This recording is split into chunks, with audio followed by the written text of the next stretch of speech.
Welcome to episode 9 of AI Webster. Today we've got a sponsor, and it's Kirkland's Adult Dog Food Biscuits. I'll have to show the label. They're a big hit. Raina loves them. And I wanted to make this a podcast rather than just a post. So again, from episode 2, we know that a podcast must have a guest. And my guest here is Raina, and she's got some questions about the TDSB. And what is it you want to know? You want to know, don't speak with your mouth full. She's going to go away. She wants to know about sanctimony and piety in the TDSB. And I'd like to use an opportunity to explore how sanctimonious the TDSB could be around Indigenous issues. So piety is a dutifulness towards religion or holiness, and it generally has a positive connotation, although with my generation I don't think that applies anymore. But sanctimony means it's affected or it's hypocritical, it's a feigned holiness, performative, and of course it has a negative connotation.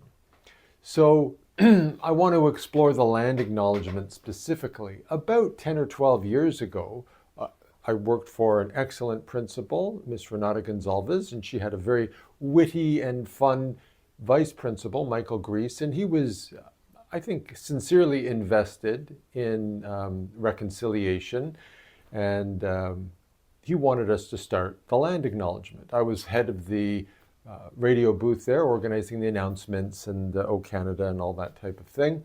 So he said, look, here's some examples of some TDSB ones that they've used. Can you craft one for the school? And I gladly did. And I saw it as a gesture. It was a tool, a device to bring some focus to reconciliation. It certainly was a little problematic. It's not magical and it doesn't solve all of life's woes, but it was a gesture.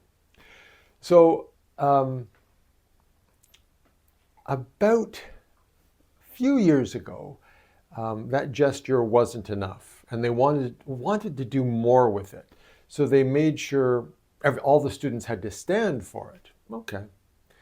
And then in the spring of 2023, we had an Indigenous educator come in. She wasn't actually Indigenous, by the way. So she was an Indigenous educator talking to a bunch of non-Indigenous people about indigeneity. But she had some interesting points. She told us why using the word Aboriginal or Native Americans isn't acceptable anymore, and she was good.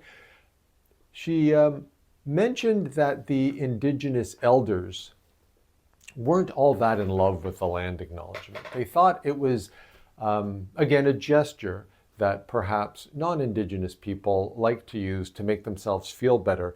And they thought, when done too often, it was too much. They felt it was just a bit self-congratulatory for people, as if they had accomplished something. So they were okay, kind of suggesting that maybe do it once a week or twice a week, but it didn't need to be done daily. I thought, oh, that's interesting.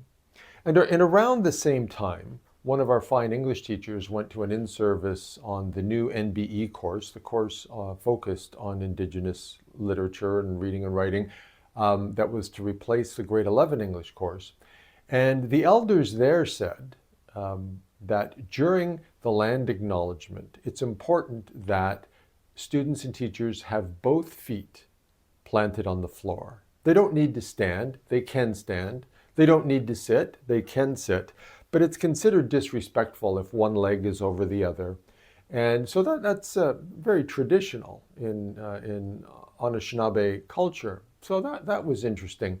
So I was curious in the 2023-2024 season whether there'd be any changes, knowing that the elders were kind of leaning towards some. And at this point, I just want to use a metaphor for a second. We had a teacher years ago who was very frustrated with our slow Dell computers. So what she used to do is when she was trying to load something up or print a document, she'd squeeze the mouse and she'd bang the mouse and shake the mouse. And no one wanted to explain to her that you can't torture the hardware to go faster by punishing the mouse. The mouse has a tool, but there's only so much you can do with that mouse. You can't really hurt the mouse. You can break the mouse. And it's the same thing with the land acknowledgement. It's a gesture, it's a device, it does something. But with our admin later on in the last few years, they wanted to punish that land acknowledgement. They wanted everyone to stand during the land acknowledgement. They wanted to do it, and they often did, more than one time a day. So we would have the daily land acknowledgement in front of the whole school. And then at staff meetings, the principal would instruct us to all stand up for the land acknowledgement. And it became this really authoritarian exercise. I was surprised that at one point we weren't asked to recite it, we weren't asked to memorize it, we weren't asked to put our hand over our heart as if it was the American Pledge of Allegiance. It really became heavy-handed. And I think they just didn't have a variety of tools to use to be sanctimonious or pious about reconciliation. So they wanted to get as much out of that land acknowledgement as they could. And I found that comical. They were doubling down when the elders, so they weren't listening to the elders, they were doubling down on the land acknowledgement. It seemed awfully hypocritical. And then this September, things got crazy with the board. When there was the Grassy Narrows protest down at Queen's Park, some very self-righteous teachers and administrators asked 12-year-olds to attend on a field trip. Knowing that protests can get a little wild, maybe even violent, they asked them to attend, and I'm sure they felt great about that, but this is where it got really weird. Then they asked the students who were not Indigenous, so obviously the vast majority in Toronto, to wear blue to indicate that they were settlers or colonizers. Now, of course, the Gaza protests were going on, anti-Israeli protests were going on at the same time. And the word settler in Gaza has an entirely different meaning, and it's loaded. I hate the word already, but kids were asked to dress up in a color basically to be targets. And if these ideologues knew anything about history, about 90 years ago in Europe, they started dressing certain people up to identify them. And it didn't work out well. It turned into a nightmare, the likes of which our society has never seen before. So McLuhan taught us that in his fourth law of media, that any tool or device, when pushed to its extreme, will reverse and have the opposite of the intended effect. And in a way, that's what's happened with some of the efforts in indigeneity and certain decolonization. Thank you. Okay.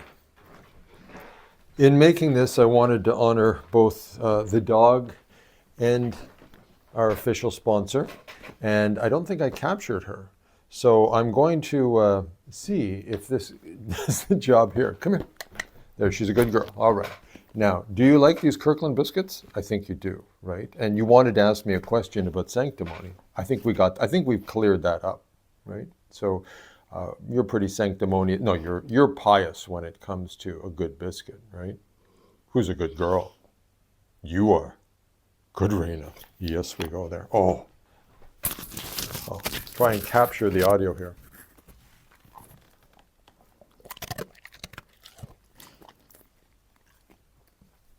Thank you.